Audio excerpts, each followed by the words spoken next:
सबों को जय मसीह की, प्रेज़ द लॉर्ड यीशु साई। और सचमुच प्रभु का धन्यवाद हो कि फिर से एक बार आपके समक्ष हम पीएच चर्च नामकों की कलीसिया के कोयर मंडली के द्वारा आपके पास आए हुए हैं।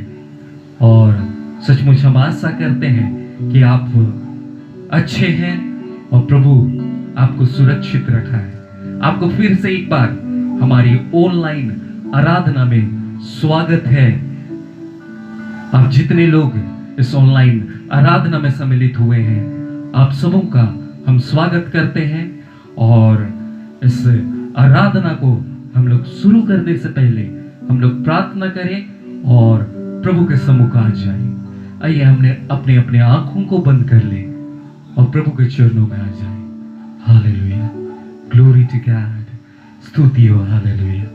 महान जीवित परमेश्वर पिता, हम तेरे इकलौते पुत्र यीशु मसीह के नाम से यहाँ एकत्रित हुए प्रभु जी। सचमुच तूने पिछले दिनों में हमें सुरक्षित रखा, हर मुसीबत, हर दुख, हर तकलीफ से बचा करके रखा। इसके लिए तुझे धन्यवाद देते हैं प्रभु जी। और आज इस पवित्र दिन में तूने हमें लेकर के आया है कि हम एकत्रित होकर के प्रभु जी तेरी आराधना करें। प्रभु, हम पूरी आराधना को तेरे हाथों में सौंपते हैं। इस भोर के समय में प्रभु जी हर एक से तू बोल और बातचीत करना प्रभु। तेरी आराधना में हम लोग सम्मिलित हुए हैं प्रभु जी, हम हर एक के साथ होना। पवित्र आत्मा तू अपनी अगुवाई में इस आराधना को चला। पूरी कोयर मंडली को प्रभु तेरे हाथों में सौंपते हैं। प्रभु, गाने में, बजाने में, वर्शिप करने में सहायता कर, मदद कर। हम खुदावन अपने लिए नहीं लेकिन तेरी महिमा के लिए हम इस्तेमाल किए जाने वाले होने पाए। अनुग्रह कर, दया कर। और खुदावन हम दुआ करते हैं भजन संहिता के लिए, वचनों के लिए प्रभु जी। तू हर एक बातों में हमारी अगुवाई करना, तेरे अनुसार हम चलने वाले होने पाए। हर एक बातों को तेरे हाथों में सौंप देते हैं। पवित्र आत्मा शुरू से लेकर के अंत तक तू अपनी अगुवाई में इस आराधना को चला। फिर से एक बार पूरी आराधना को, पूरी जमायत को जो इस समय इस ऑनलाइन के द्वारा इस आराधना में सम्मिलित हुए हैं, हर एक को तेरे हाथों में सौंप देते हैं। पवित्र आत्मा तू अपनी अगुवाई में ले चल। इस छोटी सी प्रार्थना को मांगते हैं मुक्तिदाता यीशु के नाम से, सुन और स्वर्ग राज में ग्रहण कर। आमीन। आपको फिर से एक बार इस आराधना में स्वागत है। आइए मेरे प्रियो, हम मिलकर के उसकी आराधना करें, उसकी स्तुति करें, जैसे पक्षी प्रातःकाल को उसकी महिमा करती है।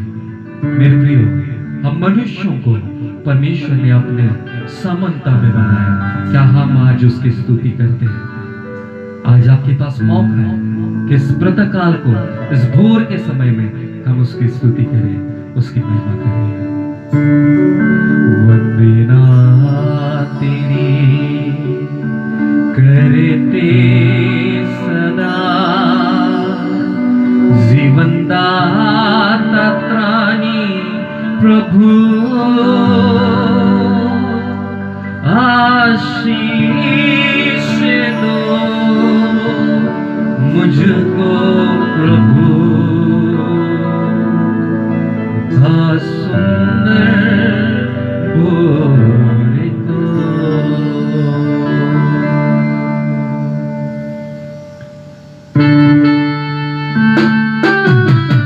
हम उसके चरणों में आ जाएं, उसकी स्तुति करें, उसकी प्रशंसा करें, क्योंकि वो महान है, वो जीवित है, वो अनुग्रहकारी है, और वो सर्वदा हमारे साथ रहने वाला है।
तेरे चरणों में ले आता है।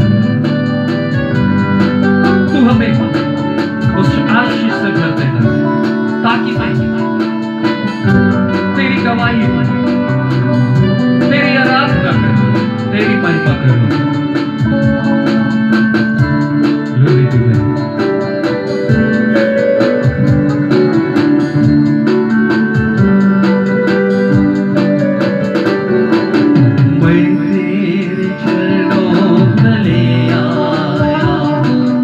चोरी को भर दे प्रभु, मैं तेरे चरणों तले आया। खाली चोरी को भर दे प्रभु, पवित्र आत्मा से अभिषेक पवित्र आत्मा से अभिषेक ताकि मैं तेरी गवाही दूं, गवाही दूं। बिना तेरी करते सदा जीवन दाता त्राणी प्रभु, आशीष दो मुझको प्रभु,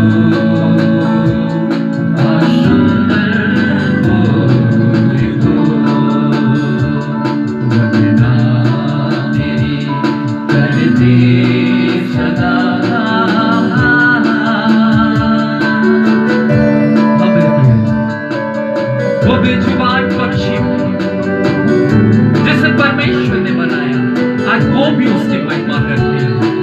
लेकिन हम मनुष्य, हम भूल जाते हैं उसकी महिमा की। उसने हमारे जीवन में एक नया दिन को जोड़ा, एक नई आशीष को हमारे जीवन में दिया। हम उसकी आराधना करें, उसकी प्रशंसा करें, उसकी महिमा करें।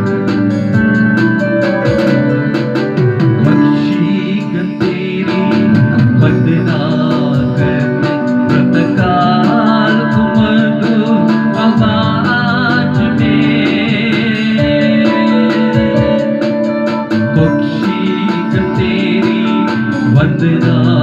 करते प्रतिकाल तुम दो आवाज में, क्यों ना करूं मैं तेरी वंदना, क्यों ना करूं मैं तेरी वंदना। घुटनों में आकर प्रार्थना करूं, प्रार्थना करूं। तेरी करते सदा जीवन दाता त्राणी प्रभु, आशीष दो मुझको प्रभु, सुंदर गोरी को।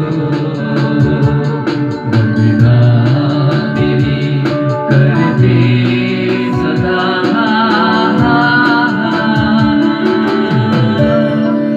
ताली बजा करके हम परमेश्वर का स्वागत करें, उसकी स्तुति करें, उसकी वंदना करें। आइए परमेश्वर की महिमा करते हुए कुछ और गीतों को गाएंगे और उसकी महिमा करेंगे। मेरे प्रियो, आज पूरा विश्व एक महामारी से, एक बीमारी से जूझ रहा है। लेकिन मेरे प्रियो, लोग सोच रहे हैं कि हम कैसे ठीक होंगे, हम कैसे सुरक्षित रहेंगे। तो मेरे प्रियो, आज आपके लिए ये शुभ संदेश है कि वो यीशु मसीह है जो हर बीमारी से, हर एक महामारी से आपको छुटकारा देने वाला है। हमें विश्वास के साथ, प्रार्थना के साथ उसके चरणों में आना है और वो हर एक महामारी से, हर बीमारी से आपको निजात देगा, छुटकारा देगा। तो आइए उसी पे आधारित इस गीत को हम लोग गाएंगे और परमेश्वर की महिमा करेंगे।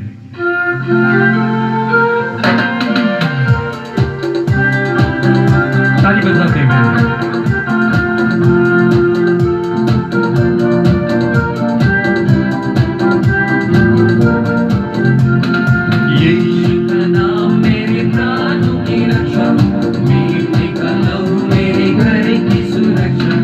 ये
यीशु, रोगों का भय और मृत्यु का डर यीशु के नाम से होगा अब दूर। यीशु का नाम मेरे प्राणों की रक्षा, मेरे का लहू मेरे घर की सुरक्षा। यीशु का नाम मेरे प्राणों की रक्षा, मेरे का लहू मेरे घर की सुरक्षा। विपत्ति कोई हम पर ना पड़ेगी, तेरे के निकट दुख ना आएगी। विपत्ति कोई हम पर पड़ेगी, तेरे के निकट दुख ना आएगी। विपत्ति कोई हम पर ना पड़ेगी, तेरे के निकट दुख ना आएगी। यीशु का नाम मेरे प्राणों की रक्षा, मेरे का लहू मेरे घर की सुरक्षा। यीशु का नाम मेरे प्राणों की रक्षा, मेरे का लहू मेरे घर की सुरक्षा। स्वर्ग की सेना हमें घेरे हुए है, स्वर्ग के पिता हमें थामे हुए हैं, तो हमें किस चीज का डर है? हम उसकी महिमा करेंगे, हम उसकी स्तुति करेंगे और आगे बढ़ते जाएंगे।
हालेलुया। अगर हम परमेश्वर की नाम लेते रहेंगे, उसकी स्तुति करते रहेंगे, उसकी आराधना करते रहेंगे, तो चाहे कोई भी बीमारी क्यों ना हो, आपको छू नहीं सकता, आपको टच नहीं कर सकता। हम उसकी महिमा, उसकी स्तुति करते रहे। आइए परमेश्वर की महिमा करते हुए कुछ सादरी गीतों को गाएंगे, ताली बजाते हुए, झूमते हुए उसकी महिमा करेंगे, क्योंकि आकाश हिल जाएगा, पहाड़ टल जाएगा, लेकिन पवित्र शास्त्र में लिखा हुआ वचन कभी न टलेगा। मेरे प्रियो, हमें वैसे ही स्थिर और निडर बन करके रहना है और उसकी महिमा करते रहना है। आइए उस गीत को गाएंगे और उसकी महिमा करेंगे।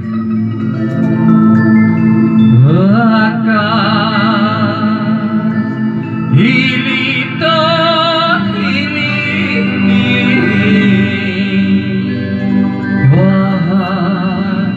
टली तो टली।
परमेश्वर की आराधना करें।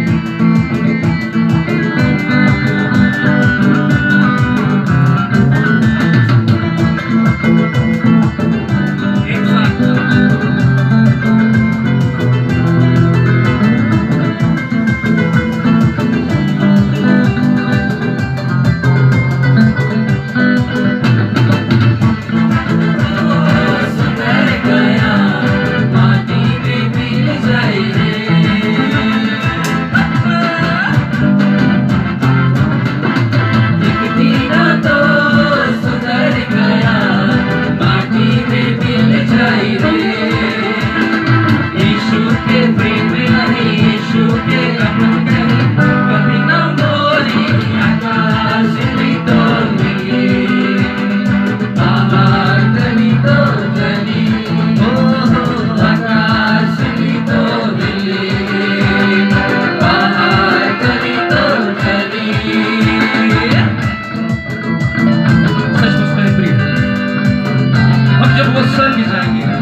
स्तुति और आराधना होगी।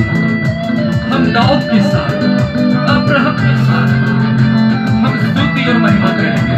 वहां से आराधना और महिमा होगी।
आइए हम लोग भजन संहिता में जाते हैं उसकी महिमा करने के लिए। हम उस गीत को गाएंगे, यीशु बुला रहा है। आज मेरे प्रिय आपको अपनी बाहों में लेने के लिए यीशु बुला रहा है। वो बेताब है कि आपको अपनी बाहों में ले ले। आइए हम उसकी महिमा करें।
आपको बाहों में लेने के लिए वो ढूंढता हम दुनिया की वो अभिलाषाओं में धन दौलत हम खो गए हैं, लेकिन मेरे प्रिय यीशु मसीह आपको ढूंढता।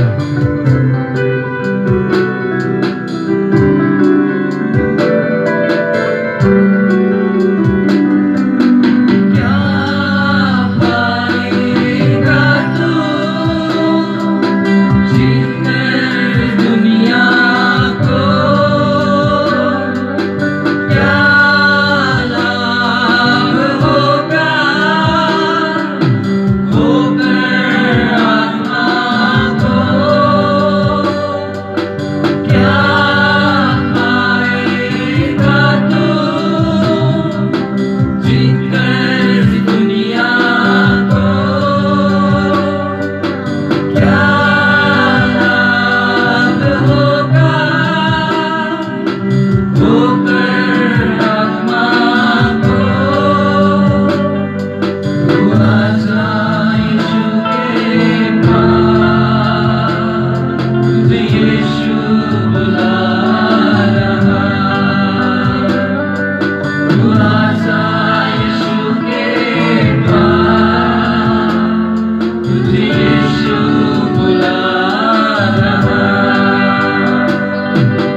तेरा नाम लेकर तुझे यीशु बुला रहा, तेरा नाम लेकर तुझे यीशु बुला रहा।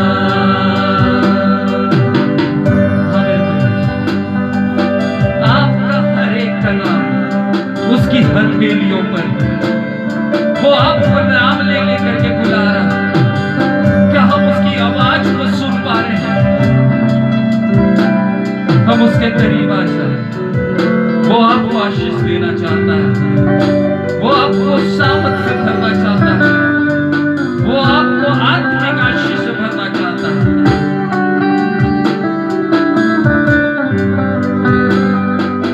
चोर आया चोरी करने, घात हत्या करने, यीशु आया जीवन देने, पहुंचाया जीवन देने। चोर आया चोरी करने, घात हत्या करने, यीशु आया जीवन देने, पहुंचाया जीवन देने।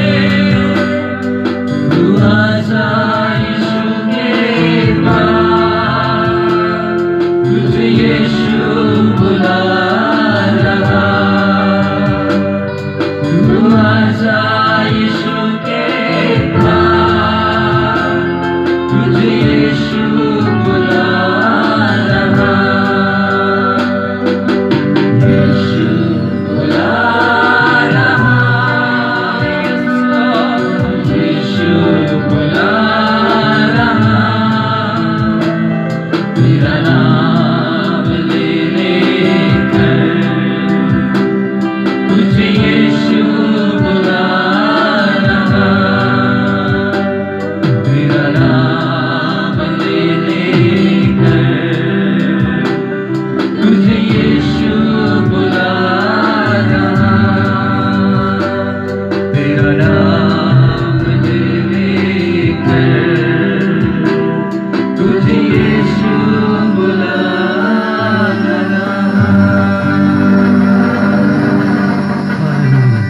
तेरी नाम की जिंदगी, तेरी तारीफ हो यीशु।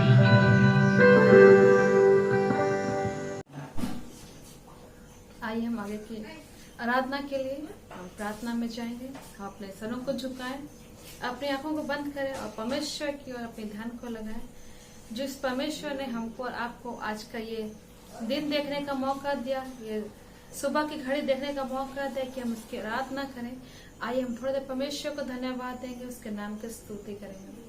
धन्यवाद धन्यवाद धन्यवाद धन्यवाद करते सामर्थ्य परमेश्वर पिता प्रभु जी, आपके नाम से ईश्वर नाथ से हम तेरे चरणों के पास आते हैं मैं प्रभु। हाँ परमेश्वर पिता, अब सब कुछ होकर परमेश्वर परमेश्वर पिता, अब भला परमेश्वर है प्रभु, हमारे जो भलाई को उत्पन्न करते हैं प्रभु। हम प्रार्थना करते हैं यीशु मसीह आज के दिन के लिए, वक्त के लिए प्रभु जो तूने हमें दिया प्रभु जी। आज हम जो भी आराधना स्तुति करते हैं परमेश्वर पिता, हमारी आराधना करना प्रभु जी आपको ग्रहण योग्य ठहरने पर प्रभु जी। जो भी भाई भजन संहिता को पढ़ते हैं प्रभु जी, जो भी भाई वचन को लेकर आपके सम्मुख में आते हैं परमेश्वर पिता, जो लोग भी प्रभु जी भजन संहिता को सुनते हैं, वचन को सुनते हैं प्रभु, हर एक का जीवन से तू बोलना बातचीत करना प्रभु जी। हाँ परमेश्वर पिता, वचन आपका है जिसको आपने नाम से महत्व को दिया है प्रभु। हम धन्यवाद देते प्रभु। आज हम सिर्फ वचन को सुनने वाले नहीं, लेकिन वचन के अनुसार चलने वाले होने पर प्रभु जी तो अनुग्रह और दया करना प्रभु जी। हर एक बातों को तेरे हाथ में सौंपते प्रभु जी, हर एक बंधन की बातों को तेरे हाथों में रखते प्रभु जी। हर एक के बंधन को तोड़ मैं परमेश्वर पिता, हर एक को तू आजाद कर परमेश्वर पिता। हर एक का दृष्टि प्रभु जी आपकी ओर होने पर प्रभु, क्योंकि वचन बताती प्रभु जिन्होंने आपकी ओर दृष्टि की प्रभु, उन्होंने ज्योति को पाया और उनका मुख कभी भी काला नहीं होने पाया प्रभु जी। हाँ प्रभु प्रार्थना करते हर एक परिस्थिति प्रभु जी आपकी ओर दृष्टि उठाने वाले होने पर प्रभु जी आपको हर बात अपने आगे रखने वाले होने पर प्रभु, और जीवन के मार्ग में तुम्हारी अगुवाई करना प्रभु जी। फिर से की पूरी आराधना को तेरे हाथ में सौंपते प्रभु, शुरू से लेकर अंत तक आप ही चलाना प्रभु जी। भजन संहिता को, वचन को आश्रित करना प्रभु जी। बोलने वाले को बोलने में सहायता करना प्रभु, ताकि प्रभु जितने लोग सुनते हैं प्रभु जी वो लोग आशीष पाने पर प्रभु जी। आपको वचन दो धारी तलवार है प्रभु, हर एक काटिए छाटिए प्रभु, और फलवंत दाखलता बनाइए प्रभु। सारी बातों को तेरे हाथ में सौंपते हैं, और ये प्रार्थना को यीशु नासरी के नाम से मांग लेते हैं। सुना दया से ग्रहण कर, आमीन। आप सबों को जय मसीह की। आइए आज के मनन के लिए हम लोग भजन संहिता खोलेंगे। मेरे साथ निकालेंगे 138 भजन संहिता में 1 से 8 पद तक है, हम लोग बारी बारी से पढ़ेंगे। मैं पूरे मन से तेरा धन्यवाद करूंगा, देवताओं के सामने भी मैं तेरा भजन गाऊंगा। मैं तेरे पवित्र मंदिर की ओर दंडवत करूंगा, और तेरी करुणा और सच्चाई के कारण तेरे नाम का धन्यवाद करूंगा, क्योंकि तूने अपने वचन को अपने बड़े नाम से अधिक महत्व दिया है। जिस दिन मैंने पुकारा उसी दिन तूने मेरी सुन ली, और मुझ में बाल देकर हियाव बंधाया। हे यहोवा, पृथ्वी के सब राजा तेरा धन्यवाद करें, क्योंकि उन्होंने तेरे वचन सुने हैं, और वे यहोवा की गति के विषय में गाएंगे, क्योंकि यहोवा की महिमा बड़ी है। यद्यपि वह महान है तो भी वह नम्र मनुष्य की ओर दृष्टि करता है, परंतु अहंकारी को दूर ही से पहचानता है। चाहे मैं संकट के बीच में रहूं तो भी तू मुझे जिलाएगा। तू मेरे क्रोधित शत्रुओं के विरोध हाथ बढ़ाएगा, और अपने दाहिने हाथ से मेरा उद्धार करेगा। यहोवा मेरे लिए सब कुछ पूरा करेगा। हे यहोवा, तेरी करुणा सदा की है, तू अपने हाथों के कार्यों को त्याग ना दे। आइए हम लोग स्तुति करेंगे। हालेलुया, धन्यवाद यीशु, तेरे नाम की जय, तेरे नाम की महिमा हो, वो प्रशंसा हो राजा। तू राजाओं का राजा, प्रभुओं का प्रभु। आपका धन्यवाद करते हैं इस भजन संहिता के मनन करने के लिए, तो सहायता कर यीशु के नाम में, आमीन। आइए हम लोग भजन संहिता देखेंगे।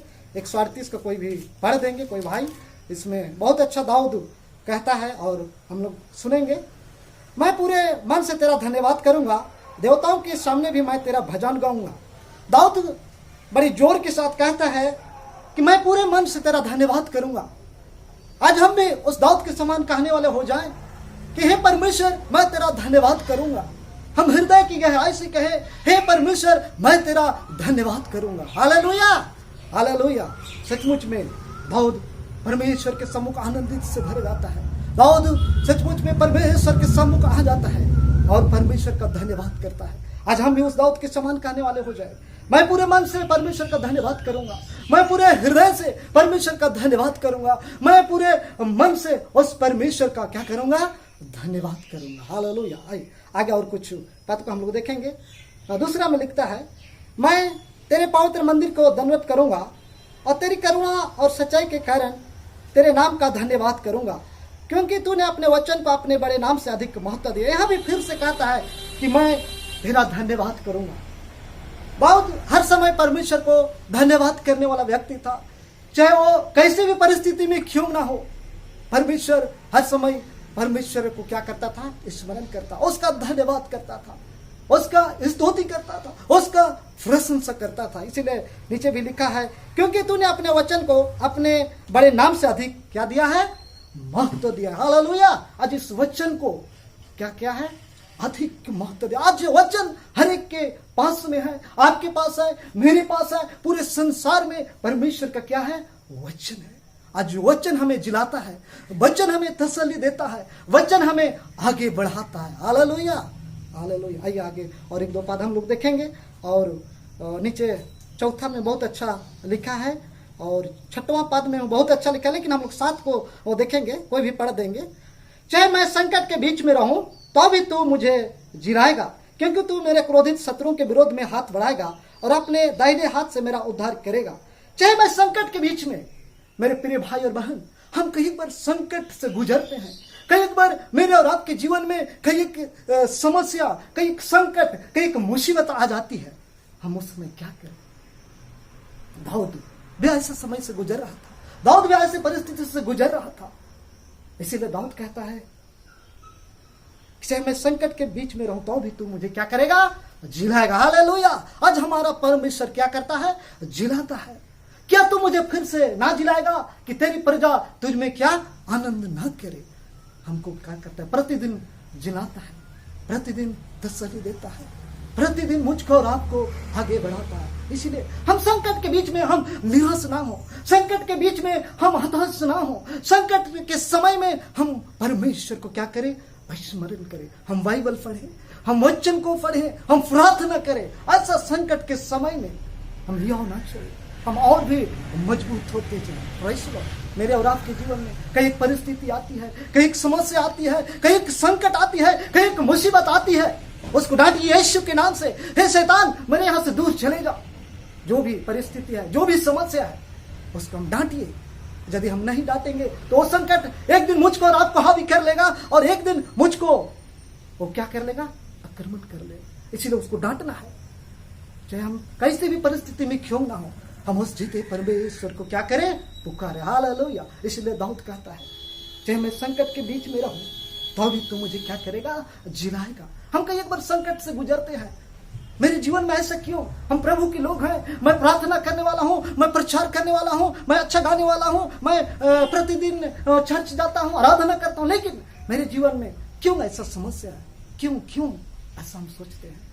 लेकिन दाऊद भी ऐसी परिस्थिति से गुजर रहा है, दाऊद भी ऐसी समस्या से गुजर रहा है। इसीलिए इस भजन संहिता को लिखता है। आज पूरे संसार क्या है? संकट से गुजर रहा है। प्रिय भाई और बहन, आप और हम जान रहे हैं, महामारी, रोग, बीमारी, कई एक ऐसी संकट, समस्या, परिस्थिति हमें उसके बीच में मुझको और आपको क्या करता है? जिलाता है। Hallelujah, hallelujah. हमें आनंदित और खुश होना चाहिए। इसलिए दाऊद कहता है, क्या तू मुझे फिर से ना जिलाएगा? हमें मृत्यु से डरना नहीं है। हम परमेश्वर के चरणों में आ जाए, घुटनों में आ जाए, हमें प्रार्थना करें, हम बाइबल पढ़ें, प्रभु से बातचीत करें। ऐसा समय में हालेलुया। आइए और हम लोग आखिरी 8 पाद है, उसको हम पढ़ के अंत करेंगे। यहोवा मेरे लिए सब कुछ पूरा करेगा। हाँ, दाऊद कहता है, जब हम ऐसा करेंगे, ऐसा रहेंगे, तो क्या करेगा? हमें सब कुछ पूरा करेगा। दाऊद कहता है, वो मुझे सब कुछ पूरा करेगा। और आगे पढ़ता है, हे यहोवा तेरी करुणा सदा की है, तो अपने हाथों के कार्यों को त्याग ना दे। हे यहोवा तेरी करुणा क्या है? सदा की। उसकी करुणा आज एक दिन के लिए नहीं, 2 दिन के लिए नहीं, 3 दिन के लिए नहीं, लेकिन उसका करुणा हमेशा हमेशा के लिए बना रहता है। Praise the Lord, hallelujah. और नीचे कहता है, तो अपने हाथों के कार्यों को त्याग ना दे। वो परमेश्वर मुझको आपको कभी नहीं छोड़ता है, न कभी त्यागता है। वो अपने सीने से लगा लेता है, अपने हाथों के नीचे हमेशा रखता है। अब अपने करुणा और दया से मुझको और आपको घेरे रखता है। उसकी करुणा और दया मेरे और आपके बीच में रहता है। परमेश्वर हमारी संग रहता है। इसलिए हमें कभी निराश नहीं होना चाहिए, कभी भी हताश नहीं होना चाहिए। हम अपने जीवन को परमेश्वर के हाथ में सौंपे और प्रभु से प्रार्थना करें। इस भजन संहिता को पढ़े जाने और सुने जाने से आप सबको बड़ी आशीष मिले। आमीन। आइए हम सीधे वचनों में जाएंगे, और वचनों में आने से पहले हम अपने आप को प्यार करें, अपने आप को प्रभु यीशु मसीह के पास लेकर के आ जाए, उस क्रूस के छांव के नीचे लेकर के आ जाए। हाँ प्रभु, फिर से तू वो आग बरसा दे, फिर से तू वो तूफान चला दे। तेरी सामत से तू हमें भर देना प्रभु, तेरी आशीष से हमें भर देना प्रभु। सभी कोई अपनी आंखों को बंद रखेंगे, अपना ध्यान जीवित परमेश्वर की ओर लगाएंगे, मन को तैयार करें वचनों में आने से पहले। Glory to God, Jesus. Yes, Lord. Glory to God. Yes. Hallelujah. Glory to Jesus. तेरी सामत को चाहते हैं, तेरी आशीष को चाहते हैं, तेरी अनुग्रह को चाहते हैं।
उस हवा को छू ले तू हर एक के दिल को।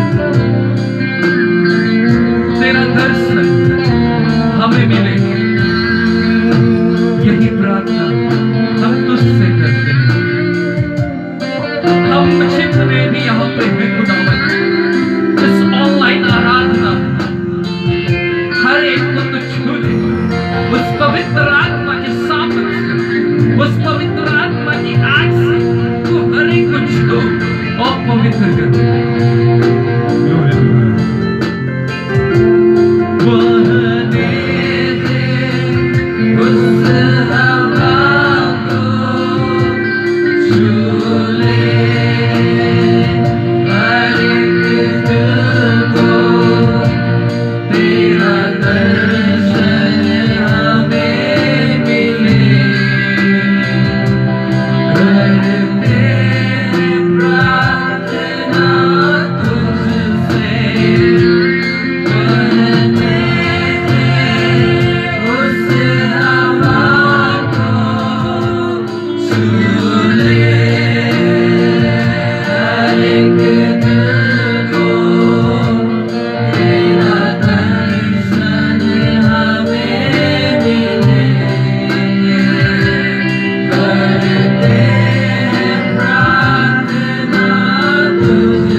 अपने मार्ग पे चला मुझको, क्योंकि तेरे वचन में लिखा हुआ है मेरे खुदावन, मार्ग सत्य और जीवन नहीं।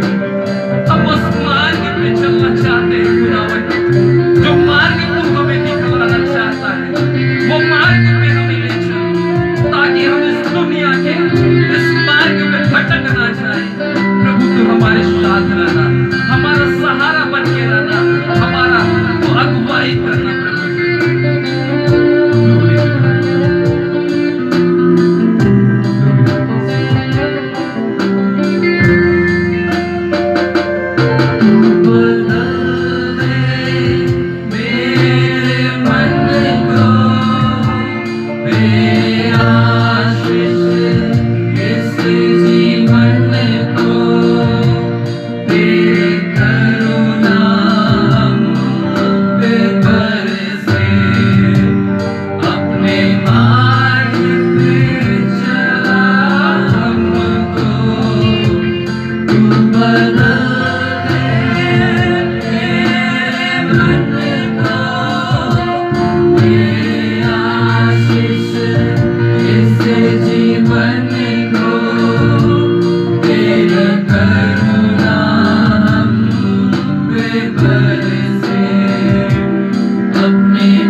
यीशु मसीह, तू हर एक से बोल और बातचीत कर।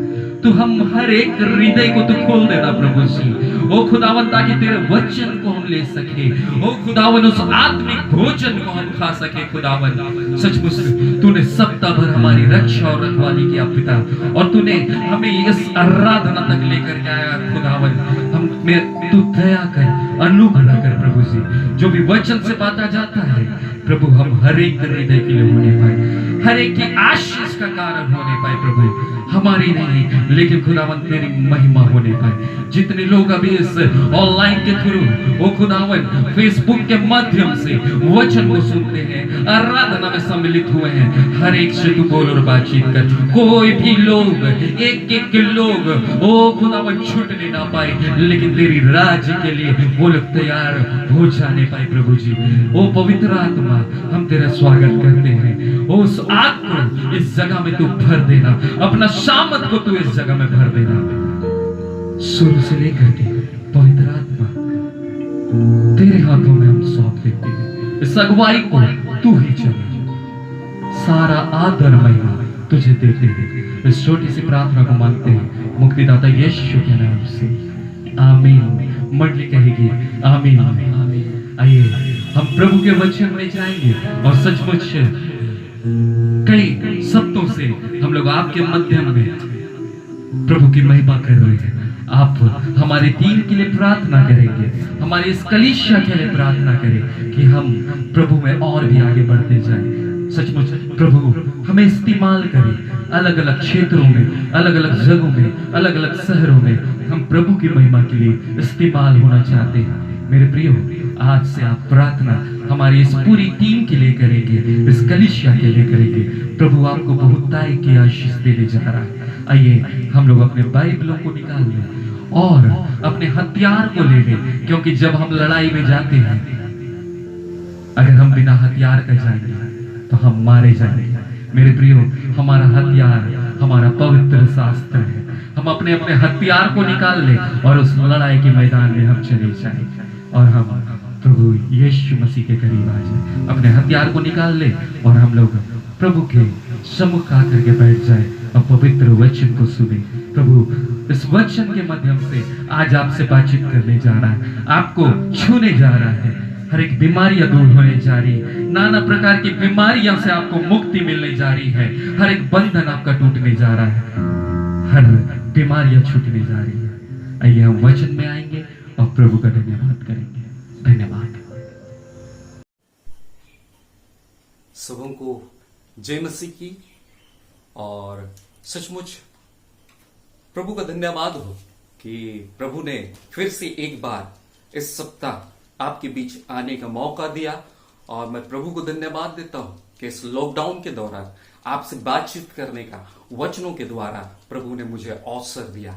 और सचमुच मैं आशा करता हूं कि आप लोग अपने घर में सुरक्षित और अच्छे हैं इस महारोग के समय में, और प्रभु आपको हमेशा सुरक्षित रखे। आज हम जो वचन को लेकर के आपके सामने आ रहे हैं कि परमेश्वर के बारे में सच्चाई क्या है, परमेश्वर के बारे में सच्चाई क्या है, परमेश्वर में क्या सच्चाई है, ये वचन को लेकर के हम आ रहे हैं। और आशा करते हैं कि जब तक ये ऑनलाइन आराधना चल रहा है, हम कुछ नया नया चीजों को लेकर के आपके सम्मुख आते रहे और प्रभु आपसे बातचीत करते रहे। और सचमुच आइए हम लोग सीधे वचन के नीचे आएंगे, और आज का विषय है कि परमेश्वर के बारे में सच्चाई क्या है। कुछ पॉइंट है, क्या परमेश्वर सचमुच आपकी परवाह करता है? कई बार हमारा सवाल यह रहता है कि क्या परमेश्वर सचमुच आपकी परवाह करता है? परमेश्वर असल में कैसा है? क्या उसका कोई नाम है? क्या हम परमेश्वर के करीब आ सकते हैं? ऐसे कई कई सवाल हमारे बीच में आते हैं। कई बार कुछ छोटे छोटे बच्चे जो रहते हैं हमसे कुछ ऐसे ऐसे सवाल पूछ जाते हैं, वो पूछ लेते हैं कि हमारा दिमाग ही घूम जाता है, हम उसको जवाब नहीं दे सकते। कभी ऐसे सवाल पूछ देते हैं कि छोटे छोटे बच्चे कभी कभी ऐसा सवाल पूछते हैं कि हमारा दिमाग हिल जाता है, और वो पूछते हैं आसमान नीला क्यों? क्या आपके पास ये जवाब है? क्या आसमान नीला क्यों है? तारे क्यों चमकते हैं? चिड़ियों को गाना किसने सिखाया? हम इस सवाल का जवाब ही नहीं दे सकते मेरे प्रियो, हमें भी नहीं मालूम। हम सब इसका जवाब देने की पूरी कोशिश करते हैं, मगर जवाब देना बहुत मुश्किल है। वे फिर पूछेंगे ऐसा क्यों सवाल सिर्फ बच्चे नहीं पूछते, हमारा मन में भी बहुत सारे सवाल आते हैं। सिर्फ ऐसा सवाल बच्चे नहीं पूछते, हमारा जीवन में भी ऐसा सवालें आते हैं। हम इसलिए सवाल पूछते हैं क्योंकि हम जान सके कि जिंदगी में किस राह पर चलना सही रहेगा और किन किन खतरों से बचना होगा।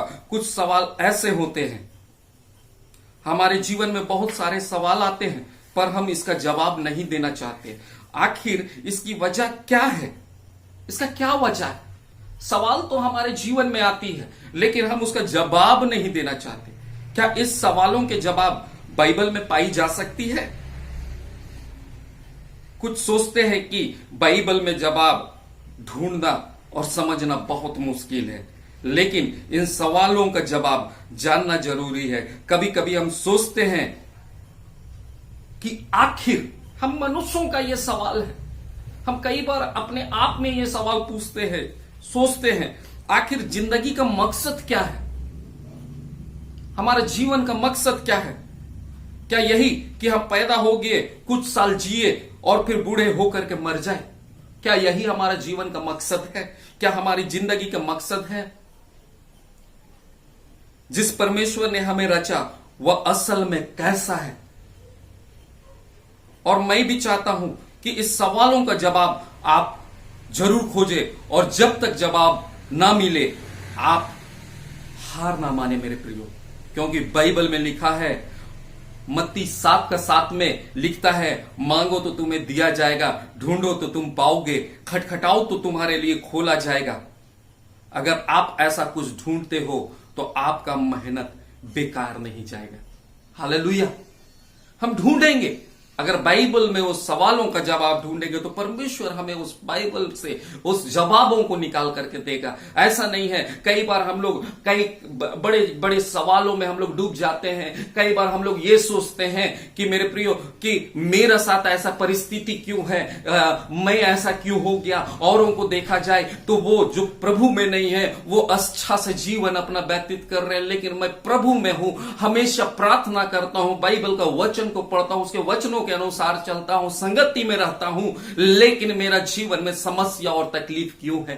मेरे प्रियो, मैं आपको बतला देना चाहता हूं, जब झील में यीशु मसीह और उनके चेले जा रहे थे वहां भी आंधी आई।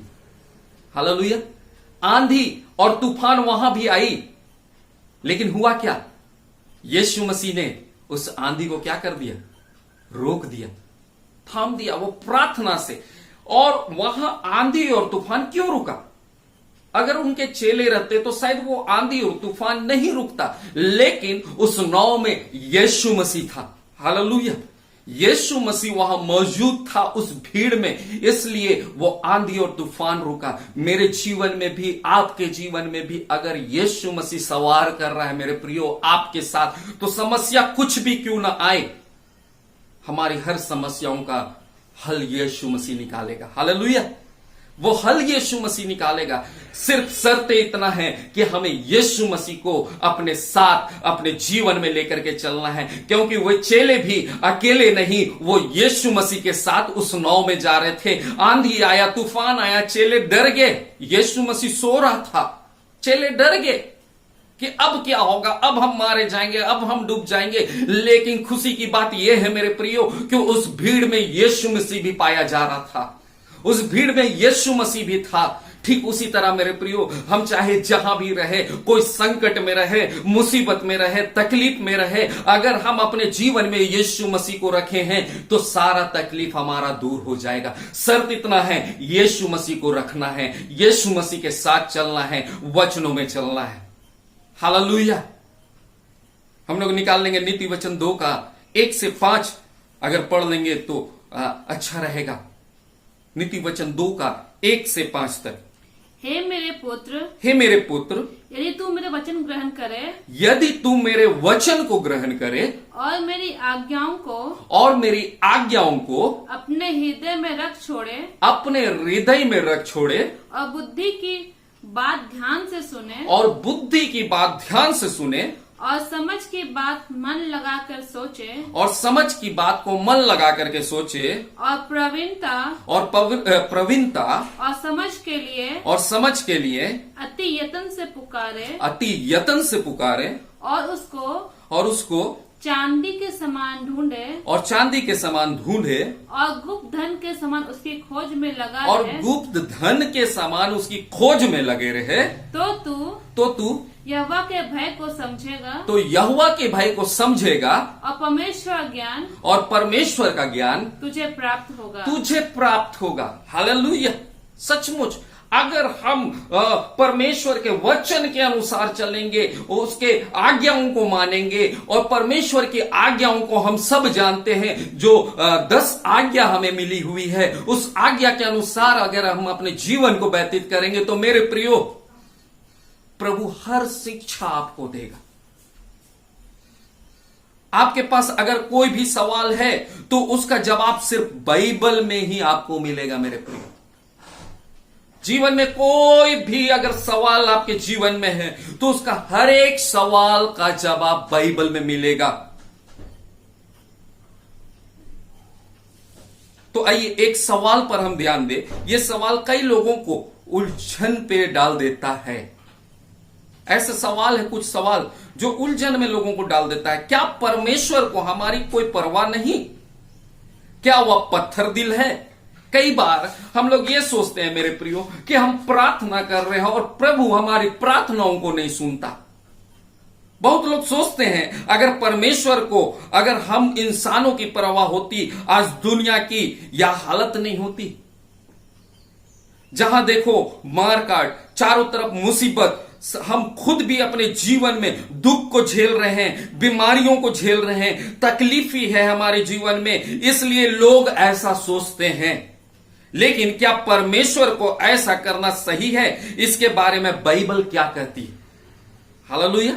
आज हम बाइबल में देखेंगे, हम परमेश्वर को, यीशु मसीह को ब्लेम तो कर देते हैं, लेकिन बाइबल इसके बारे में क्या कहती है उसको हम लोग देखेंगे। याकूब 1:13।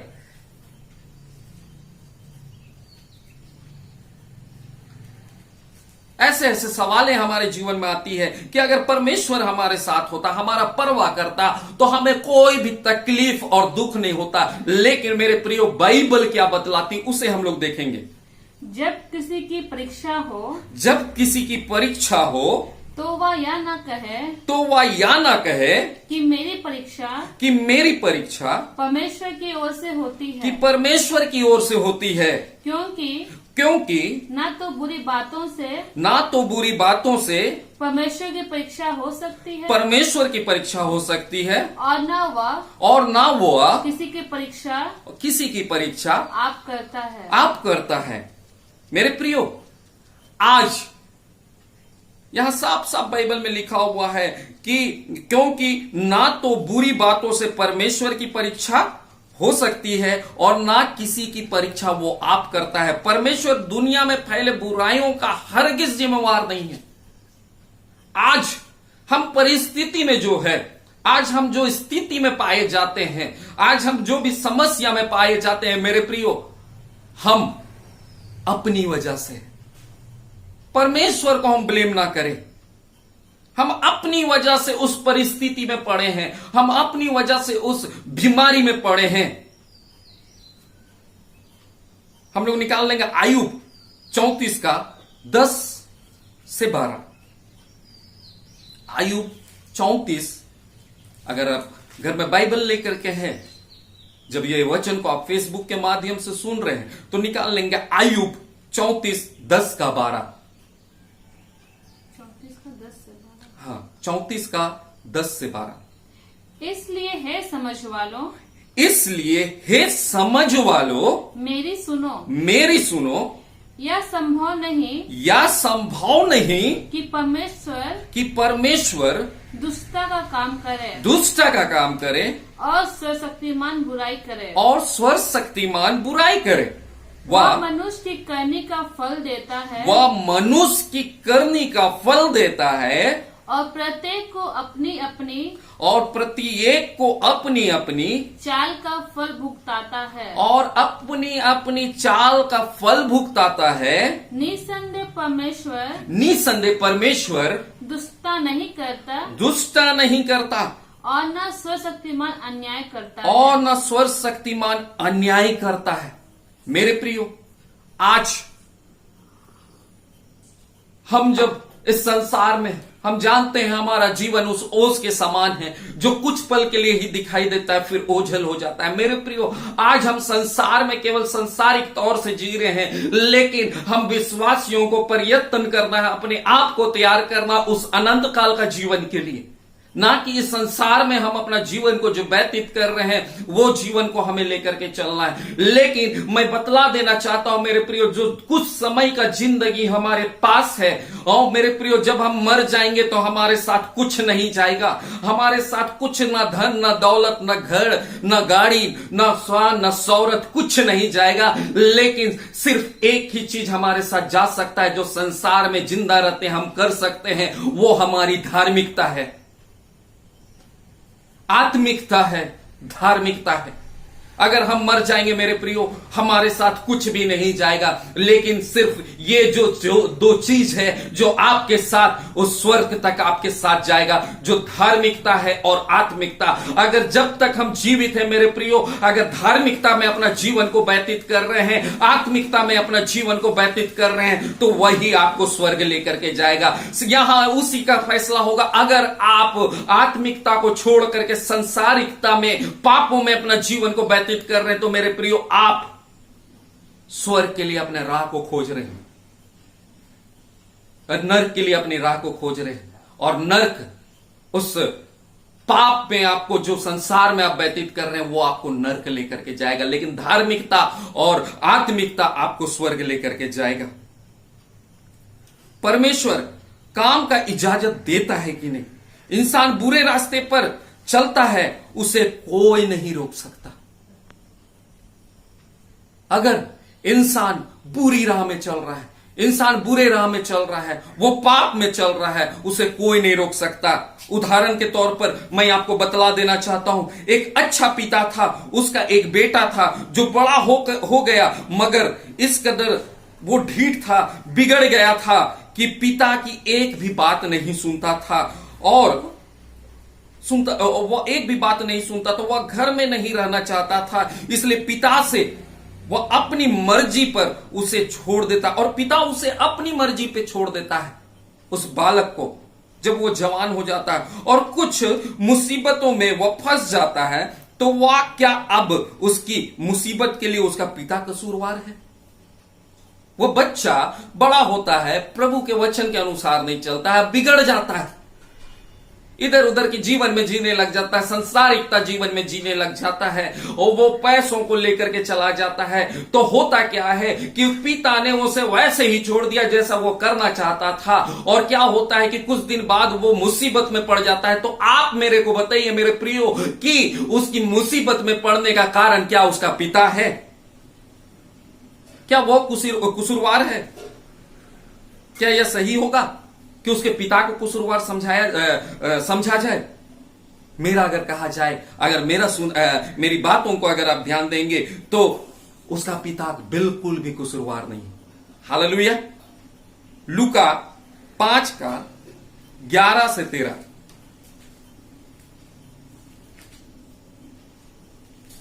हम उस उड़ाऊ पुत्र के बारे में देखते हैं। लूका 15 का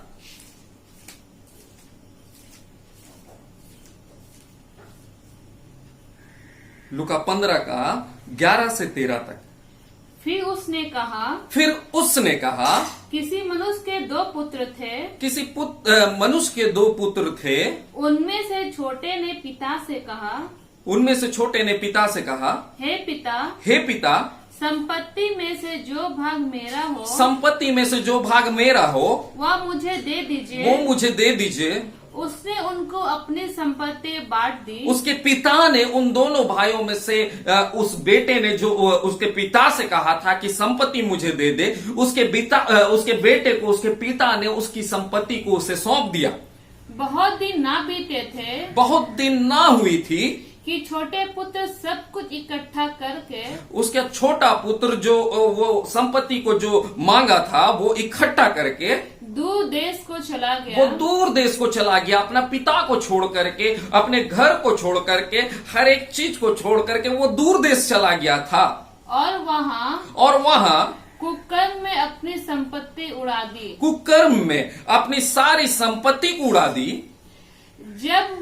जब वह सब कुछ खर्च कर चुका जब वह सब कुछ खर्च कर चुका तो उस देश में बड़ा अकाल पड़ा। उस देश में बड़ा अकाल पड़ा और वह कंगाल हो गया। और वो कंगाल हो गया। मेरे प्रियो, आगे की कहानी आप जानते हैं। उसी तरह जब इंसानों ने गलत रास्ता चलने का फैसला किया तो परमेश्वर ने भी हमें अपनी मर्जी पे छोड़ दिया। मगर इस वजह से उन पर जो मुसीबतें आई हैं उनके लिए वह कसूरवार नहीं। इसलिए जब आज इंसान की सारी तकलीफों के लिए परमेश्वर पर इल्जाम लगाना सरासर क्या है? गलत है। लेकिन सारी समस्याओं से हम सिर्फ परमेश्वर ही से छुटकारा प्राप्त कर सकते हैं।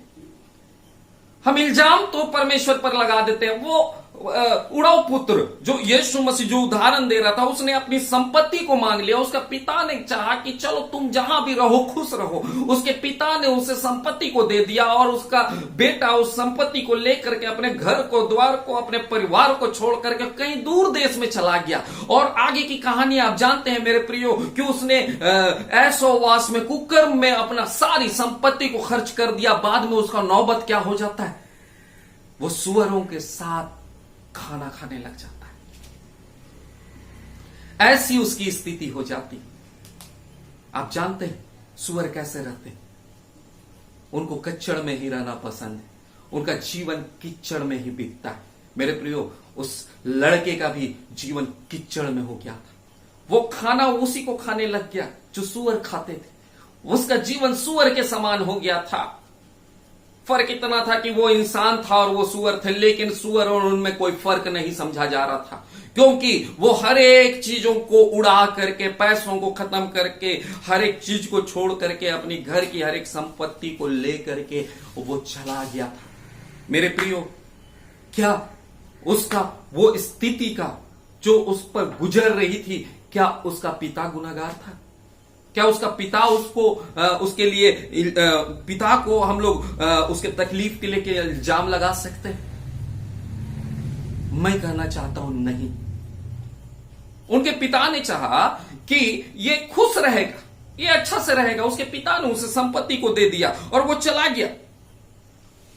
ये सरासर गलत है कि हम उसके पिता पर इल्जाम लगाए। लेकिन होता क्या है मेरे प्रियो कि एक दिन वो अपना सारा कुछ वहां से, जहां वो था वहां से छोड़ करके उसे अपने पिता का याद आता है, वो घर का याद आता है, और वो वैसे ही गंदा कपड़ों में महकता हुआ वो अपने पिता का घर आता है और देखता है कि उसका पिता वहां खड़ा है। किसी ने उसे उसके पिता को खबर दिया और उसके पिता जब बाहर निकला, देखता है उसका पुत्र आ रहा है। उसका पिता क्या करता है? अपनी बाहों को फैला करके, वो देखता नहीं है कि उसमें बदबू आ रही है, वो देखता नहीं है कि वो गंदा है, वो देखता नहीं है कि उसके बेटे ने उसके साथ क्या किया था और चला गया था। लेकिन वो क्या करता है मेरे प्रियो? वो बाहों में उसे ले लेता। आज यीशु मसीह भी बाहों को फैलाए हुए हम लोगों का इंतजार करता। अगर हम पाप में डूबे हुए हैं, अगर समस्याओं में पड़े हुए थे, हम दूर हो गए थे, कीचड़ में हमारा जीवन था,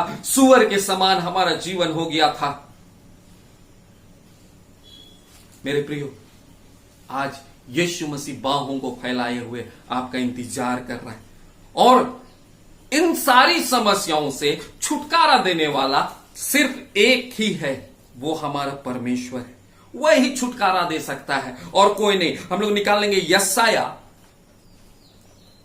यशायाह 33 का 2। हे यहोवा, हे यहोवा, हम लोगों पर अनुग्रह कर, हम लोगों पर अनुग्रह कर, हम तेरी ही बाट जोते हैं। हम तेरे ही बात जोते हैं। भोर को तू उनका भुजबल, भोर को तू उनका भुजबल, संकट के समय हमारा उद्धार करता ठहर। संकट के समय हमारा उद्धार करता ठहर। हम तकलीफ में अगर रहे तो हमारा उद्धार करता यीशु मसीह है। वही हमारा हर कुछ है, वही हमारा सब कुछ है। हमें यीशु मसीह के अनुसार चलना है। एक और कारण है, कारण से परमेश्वर को कसूरवार नहीं ठहराया जा सकता। वह यह है कि परमेश्वर क्या है? पवित्र है। हालेलुया।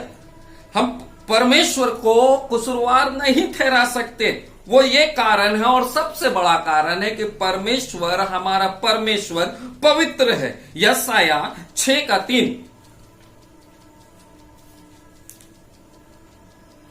वे एक दूसरे से पुकार पुकार कर कह रहे थे, वे एक दूसरे से पुकार पुकार के कह रहे थे, सेनाओं का यहोवा पवित्र, सेनाओं का यहोवा पवित्र पवित्र पवित्र पवित्र है। पवित्र है। सारी पृथ्वी सारी पृथ्वी उसके तेज से भरपूर है। उसकी तेज से भरपूर है। हालेलुया। वो पवित्र है। और यहां एक बार नहीं लेकिन 3 बार कहा गया है, सेनाओं का यहोवा पवित्र पवित्र और पवित्र है। सारी पृथ्वी उसकी तेज से भरपूर है। हालेलुया।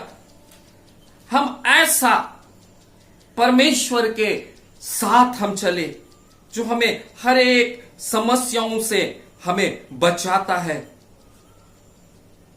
हम अपने जीवन को हम कहीं भी पाते हैं मेरे प्रियो, हम यीशु मसीह के सम्मुख आ जाए, यीशु मसीह के साथ अपने आप को हम लोग पाए, नहीं तो उस उड़ाऊ पुत्र के समान हम अपने आप को पाएंगे। सचमुच वो पवित्र है, हमारा प्रभु पवित्र है। यूहन्ना 3:16 अगर आप निकाल लेंगे तो हम लोग उसको पढ़ेंगे। जल्दी जल्दी हम लोग प्रभु के वचनों में देखेंगे। यूहन्ना 3:16 जाना माना वचन है।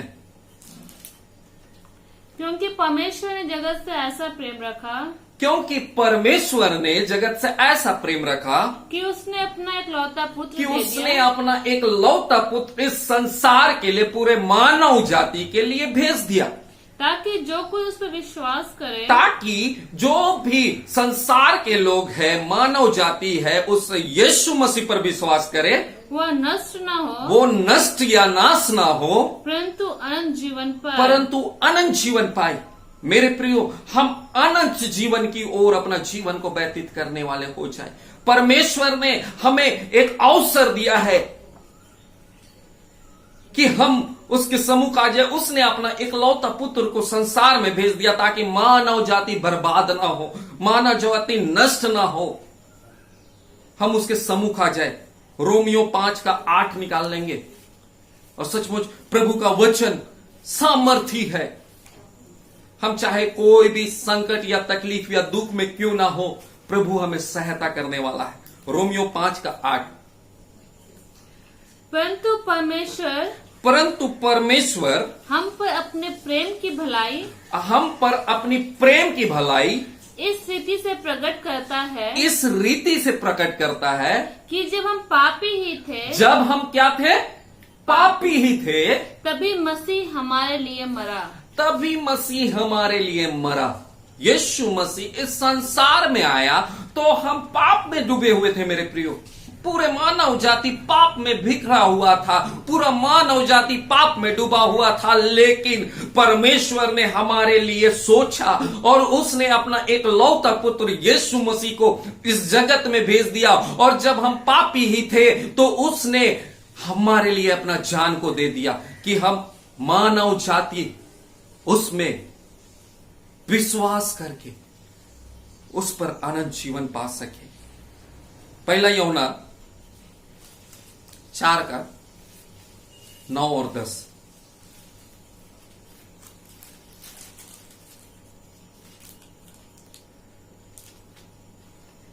जो प्रेम परमेश्वर हमसे रखता है, जो प्रेम परमेश्वर हमसे रखता है, हम मानव जाति से रखता है, वह इससे प्रकट हुआ वह इससे प्रकट हुआ कि परमेश्वर ने कि परमेश्वर ने अपने इकलौते पुत्र को फिर एक बार अपने एकलौते पुत्र को जगत में भेजा है इस जगत में भेजा है कि हम उसके द्वारा जीवन पाएं। कि हम उसके द्वारा, किसके द्वारा? यीशु मसीह के द्वारा हम जीवन पाए। मैंने आपको कहा कि हर संकट में हम क्यों ना पड़ जाए, तकलीफों में क्यों ना रहे, बीमारी में क्यों ना रहे, हम कहीं क्यों ना फंस जाए। मेरे प्रियो, हर चीज से मुक्ति देने वाला, छुटकारा देने वाला, उद्धार देने वाला सिर्फ कौन है? यीशु मसीह है। और वचन में क्या, वहां लास्ट में क्या लिखा हुआ है? 10 में, 4 का 10 में, प्रेम इसमें नहीं प्रेम इसमें नहीं कि हमने परमेश्वर से प्रेम किया, कि हमने परमेश्वर से प्रेम किया, पर इसमें है कि इसमें है कि उसने हमसे प्रेम किया कि उसने हमसे प्रेम किया और हमारे पापों के प्रायश्चित के लिए और हमारे पापों के प्रायश्चित के लिए अपने पुत्र को भेजा। अपने पुत्र को भेजा। सचमुच परमेश्वर ऐसा है, वो अद्भुत है। यूहन्ना 3 का 15 देख लेंगे और सचमुच प्रभु महान है। वो हम मानव जाति के लिए क्या नहीं किया। आज हम संकट में क्यों ना हो, बीमारी में क्यों ना पड़े हो, बंधन में क्यों ना हो, तकलीफ में क्यों ना हो, एक ही बात है मेरे प्रियो, हमें यीशु मसीह के पास आ जाना है। यूहन्ना 3 का 15, ताकि जो कोई उस पर विश्वास करे ताकि जो कोई उस पर विश्वास करे वह अनंत जीवन पाए। वो अनंत जीवन पाए। आज हमारा एम, हमारा मकसद, हमारा क्या है? सिर्फ क्या? पैदा होना, बड़े होना, बुढ़ापे पे शादी करना, बूढ़ा होना और मर जाना, यही हमारा जीवन का मकसद नहीं है। लेकिन हमारा जीवन का मकसद क्या है? 3 का 15, ताकि जो कोई उस पर विश्वास करे ताकि जो कोई उस पर विश्वास करे वह अनंत जीवन पाए। वो अनंत जीवन पाए। हम इस संसार में केवल हम ये नहीं सोचे कि संसार का ही जीवन हमारा हो गया है, लेकिन मेरे प्रियो, इस संसार में तो हम मुसाफिर हैं। इस संसार को छोड़ करके एक दिन जाना है। मृत्यु तो हर एक के लिए क्या है? होना ही है। उस मृत्यु से गुजर करके तो हमें जाना ही होगा। और मृत्यु के बाद भी एक जीवन है, जो क्या जीवन है? अनंत काल का जीवन है। क्या हम उस अनंत काल के जीवन के लिए तैयारी करके रखे हैं? अनंत काल का जीवन हमें कैसे मिलेगा? अगर हम प्रभु में अपना जीवन को व्यतीत करेंगे, उसके विश्वास में स्थिर रहेंगे। फिर एक बार पढ़ लेंगे 3 का 15, ताकि जो कोई उस पर विश्वास करे ताकि जो कोई उस पर विश्वास करे। किस पर विश्वास करे? प्रभु यीशु मसीह पर विश्वास करे, वह अनंत जीवन पाए। वो अनंत जीवन पाए। हालेलुया, वो अनंत जीवन पाए। यूहन्ना 11 का 25 और 26 को पढ़ लेंगे। अगर हमें अनंत जीवन चाहिए तो हमें उस पर विश्वास करना होगा। यूहन्ना 11 का 25 और 26। यीशु ने उससे कहा, यीशु ने उससे कहा, पुनरुत्थान और जीवन मैं ही हूँ। पुनरुत्थान और जीवन मैं ही हूँ। जो कोई मुझ पर विश्वास करता है, जो मुझ पर विश्वास करता है, वह यदि मर भी जाए, वो अगर मर भी जाए, अगर जो प्रभु पर विश्वास करते हैं, यीशु मसीह पर विश्वास करते हैं, अगर वो मर भी जाए तो भी जिएगा। तो भी जिएगा। और जो कोई जीवित है, और जो कोई जीवित है और मुझ पर विश्वास और करता मुझ है, पर विश्वास मतलब कि यीशु मसीह पर विश्वास करते हैं, वह अनंत काल तक ना मरेगा। वो अनंत काल तक ना मरेगा। क्या तू इस बात पर विश्वास करती है? क्या तू इस बात पर विश्वास करती है? मेरे प्रियो, जो मर भी जाए वो जीवित रहेगा। लेकिन कौन? जो प्रभु यीशु मसीह में मर गए, जो यीशु मसीह में सो गए हैं, उनके विश्वास में और प्रार्थना में उनका जीवन था, अगर वो मर भी गए हैं तो वो जिलाए जाएंगे। और जो जीवित है वो अनंत काल तक जीवित रहेंगे। Hallelujah, hallelujah. सचमुच ऐसा वचन प्रभु हमें बतलाता है। रोमियो 8 का 32 निकाल लेंगे और हम लोग अंत की ओर जाएंगे। सचमुच रोमियो 8 का 32, जिसने अपने निज पुत्र को भी, जिसने अपने निज पुत्र को भी ना रख छोड़ा, परंतु उसे हम सब के लिए दे दिया, हम सब के लिए, हम मानव जाति के लिए दे दिया। वह उसके साथ हमें उसके साथ हमें और सब कुछ क्यों ना देगा। वो सब कुछ क्यों ना देगा। हम कई बार मेरे प्रियो हम सोचते हैं कि हम प्रार्थना कर रहे हैं, हम दुआ में रह रहे हैं, वचनों में रह रहे हैं, कलीसिया में जा रहे हैं, संगति कर रहे हैं, आराधना कर रहे हैं, लेकिन हमारा जीवन में हर एक चीज की कमी क्यों है। लेकिन मेरे प्रियो मैं बतला देना चाहता हूं कि एक इंसान था जिसका नाम लाजर था। वो उस धनवान व्यक्ति के द्वार पर बैठा हुआ था। उसे कुत्ते चाटते थे, उसे तकलीफ थी उसके जीवन में। लेकिन मेरे प्रियो मैं बतला देना चाहता हूं, वो एक चीज अच्छा करता था कि वो यीशु मसीह को जानता था। वो धनवान व्यक्ति जिसको कोई भी चीज की कमी नहीं थी, हर एक चीज में उसको अव्वल नंबर पर था। वो उस जगह का रईस था, कोई भी चीज की कमी नहीं थी, धन था, दौलत था, शोहरत था। लेकिन मेरे प्रियो मैं बतला देना चाहता हूं कि लाजर एक दिन मर जाता है। वो लाजर मर जाता है। वो बाइबल क्या किया गया, लेकिन वहां जिक्र है कि धनवान व्यक्ति को गाजे बाजे के साथ तोपा गया, उसे उस गड्ढे में डाला गया। मेरे प्रियो मैं बतला देना चाहता हूं आज आपको ऑनलाइन के थ्रू कि मेरे प्रियो गाजे बाजे के साथ उस धनवान व्यक्ति को गाड़ा गया, लेकिन वो नर्क चला गया। लेकिन लाजर स्वर्ग गया। हालेलुया, वो स्वर्ग चला गया। मेरे प्रियो उसे तकलीफ था, लेकिन यीशु मसीह का, परमेश्वर का क्या योजना हमारे जीवन में हम नहीं समझ सकते। वो सोचता था होगा कि मैं तो यीशु मसीह का भय मानता हूं, उसके वचन में चलता हूं, तो मुझे तकलीफ क्यों है। लेकिन संसार में तो उसे तकलीफ था मेरे प्रियो। लेकिन होता क्या है, जब वो मर जाता है वो उसे स्वर्ग नसीब होता है। लेकिन जो अमीर व्यक्ति, धनवान व्यक्ति रहता है, वो नर्क चला जाता है। आज हम ये नहीं सोचे कि संसार में अगर हम अपना जीवन को व्यतीत कर रहे हैं तो हमारा जीवन क्यों ऐसा है, परमेश्वर का हमारे जीवन में क्या योजना है हम नहीं समझ सकते। मेरे प्रिय आज मैं आपको बतला देना चाहता हूं, जैसे हम लोगों ने इसमें देखा कि हमारा परमेश्वर कैसा है। क्या वो हमारे इस सारे चीजों का गुनाहगार है? क्या उस सारे चीजों को, उसी को हम लोग ये कहते हैं, उसी को गुनाहगार समझते हैं? तो नहीं मेरे प्रियो, ये जो तकलीफ हमारे जीवन में है वो हमारे खुद के चलते तकलीफ है। इसके लिए परमेश्वर गुनाहगार नहीं, लेकिन हम मनुष्य गुनाहगार हैं।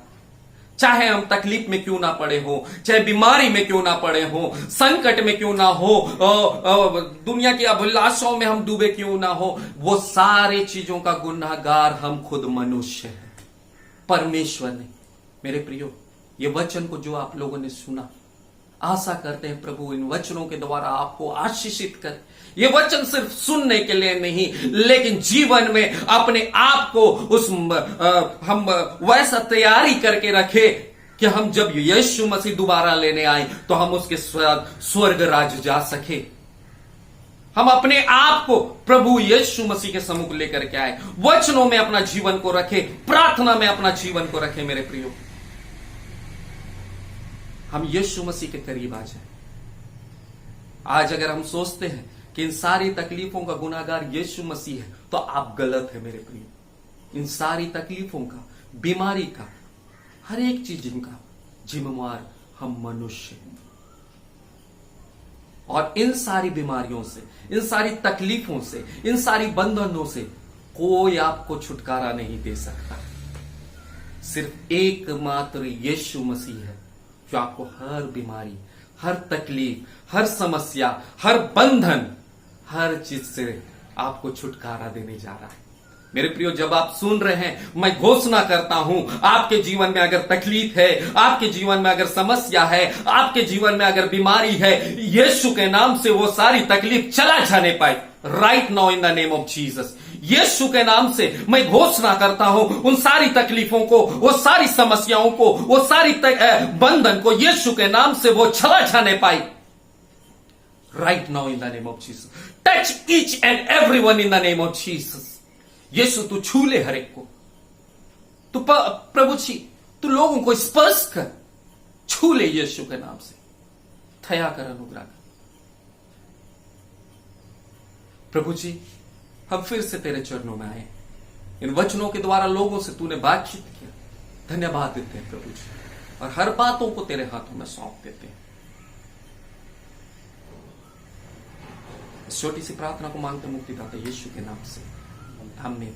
और सचमुच हम दुआ करते हैं, सचमुच आप जब घर में हैं मेरे प्रियो, आपने वचनों को सुना इस फेसबुक के माध्यम से, जब आपके पास वचन पहुंचता है, और प्रभु आपको आशीषित करे, आप घर में रहे, सुरक्षित रहे इन ये महामारी के समय में, तकलीफ के समय में। आप प्रभु आपके जीवन में आशीषित करे। आप जहां भी आराधना कर रहे हैं, प्रभु वहां आशीष आपको देगा, क्योंकि वचन में लिखा है तुम परमेश्वर के मंदिर हो, आप परमेश्वर के मंदिर हो।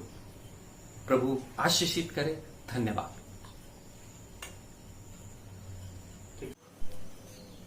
जैसे कि हम लोगों ने वचन में सुना, और हम अपना जीवन को पवित्रता में लाए। अगर हमारे जीवन में कोई भी क्वेश्चन है, कोई भी सवाल है, मेरे प्रियो, हम प्रभु के पास आ जाए, प्रभु के चरणों में आ जाए। हर सवाल, हर जवाब यीशु मसीह के पास है। हम उसके चरणों में आ जाए। आइए हम अपने आंखों को बंद कर ले और उसके सम्मुख आ जाए। हालेलुया, तेरी नाम की जय हो। महान सामर्थ्य जीवित परमेश्वर, तेरे पुत्र यीशु मसीह के नाम से जब हम यहां एकत्रित हैं प्रभु, तूने जैसा वचन से आज हमसे बोला और बातचीत किया प्रभु जी, ये वचन सिर्फ हम सुनने वाले नहीं प्रभु जी, लेकिन अपने जीवन में ग्रहण करने वाले होने वाले। प्रभु हमारे जीवन में कोई भी सवाल क्यों ना हो, हमारे जीवन में कोई भी मुसीबत क्यों ना हो, प्रभु हर मुसीबत और तकलीफ से तू दूर करने वाला हमारा एकमात्र सहारा है। प्रभु हम कहीं फंसे क्यों ना हो, मुसीबत में क्यों ना हो, लेकिन कोई नहीं प्रभु, सिर्फ तू ही है जो हमें उस मुसीबत से निकाल सकता है। दया कर, अनुग्रह कर प्रभु जी। हम तेरे चरणों में आए हैं खुदावन। जितने भी लोग यहाँ एकत्रित है प्रभु जी, जितने भी इस ऑनलाइन के माध्यम, फेसबुक के माध्यम से प्रभु जी इस आराधना में सम्मिलित हुए, हर एक से तू बोल और बातचीत कर। हर एक को तू बड़ी ताई की आशीष देना प्रभु जी, अनुग्रह करना प्रभु। मैं दुआ करता हूँ जितने भी लोग यहाँ हैं प्रभु जी, अगर खुदावन कोई भी समस्या और तकलीफ उनके जीवन में, मैं यीशु के नाम से घोषणा करता हूँ, हर एक तकलीफ, हर एक बंधन, हर एक दुख, हर एक बीमारी यीशु के नाम से जाती रहे। दया कर, अनुग्रह कर प्रभु जी। हर एक लोगों पर तरस खा प्रभु जी। खुदावन जब तक कि तू ना आए प्रभु जी, हम तेरे सच्चाई में, तेरे वचन के अनुसार चलने वाले हो जाए। हर एक बुजुर्गों को तेरे हाथों में सौंप देते हैं प्रभु जी, हर एक बच्चों को तेरे हाथों में सौंपते हैं, माताओं को, पिताओं को, जवानों को तेरे हाथों में सौंप देते हैं प्रभु जी। हर एक को तू प्रोटेक्ट करके रख प्रभु जी। हर एक से इस महामारी के समय में, इस बीमारी के समय में तू अनुग्रह कर प्रभु। हर एक बीमारी से बचा, हर एक लोगों को तेरे हाथों में सौंप देते हैं प्रभु। दया कर, अनुग्रह कर प्रभु। हर एक लोगों को, प्रशासन को, हमारे सरकार को, मुख्यमंत्री, राज्यपाल, ओ प्रभु जी, जितने भी मंत्रियां हैं, विधायक है प्रभु, ओ हमारे देश के प्रधानमंत्री, हमारे देश के राष्ट्रपति, और जितने भी कैबिनेट के मंत्री है प्रभु जी, हर एक को तेरे हाथों में सौंप देते हैं प्रभु। ने इस देश को चलाने में, इस राज्य को चलाने में, संचालित करने में प्रभु तू उन्हें बुद्धि और ज्ञान देना प्रभु। अनुग्रह कर, दया कर, हर एक बातों में तू बचा करके रख, शैतान की हर एक चालाकी से बचा करके रखना। जितने लोग सुन रहे हैं प्रभु जी, उन पर तू दया कर, तरस खा प्रभु जी। इस छोटी सी प्रार्थना को मांगते हैं मुक्तिदाता यीशु के नाम से। स्वर्ग राज में सुन और दया से ग्रहण कर। आइए हम लोग प्रभु की प्रार्थना एक साथ कहेंगे। हे हमारे पिता, तू जो स्वर्ग में है, तेरा नाम पवित्र माना जाए, तेरा राज्य आवे, तेरी इच्छा जैसे स्वर्ग में पूरी होती है वैसे पृथ्वी पर भी होवे। हमारे प्रतिदिन की रोटी आज हमें दे, और हमारे अपराधों को क्षमा कर जैसे हम भी अपने अपराधियों को क्षमा किया है, और हमें परीक्षा में ना डाल और बुराई से बचा, क्योंकि राज, सामर्थ और महिमा युगांतयुग तेरी है। आमीन। अब हमारे प्रभु यीशु मसीह का अनुग्रह, ईश्वर का प्रेम, पवित्र आत्मा की सहभागिता हम सबों के साथ सर्वदा युगांतयुग तक, जब तक कि तू ना आए, हमेशा के लिए होती रहे। आमीन। सबों को जय मसीह की और धन्यवाद। आप लोग इतनी देर तक हमारे साथ जुड़े रहे, इसके लिए धन्यवाद देते, और फिर से आपसे हम अगले इतवार को 10 बजे फिर मिलेंगे। आप दुआ कीजिए हमारे टीम के लिए, हमारी कलीसिया के लिए, हमारी सेवकाई के लिए, कि हम प्रभु में और भी आगे बढ़ते जाएं। हमारा नहीं लेकिन परमेश्वर की महिमा हो। हर बातों के लिए आप प्रार्थना कीजिए और धन्यवाद देते हैं हर एक बातों के लिए।